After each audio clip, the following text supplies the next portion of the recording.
Sosial şəbəkələrdə mini gizli kameraların satışı ilə bağlı paylaşılan elan müzakirələr səbəb olub.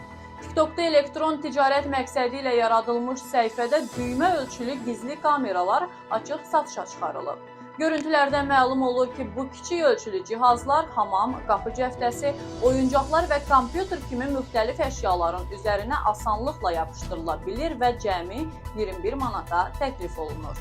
İzləyicilər belə reklamların şəxsi həyata qanunsuz müdaxilə riskini artırdığını bildirərək etiraz ediblər. Qeyd edək ki, gizli kameraların qanunsuz satışı və istifadəsi hüquqi məsuliyyət yaradır.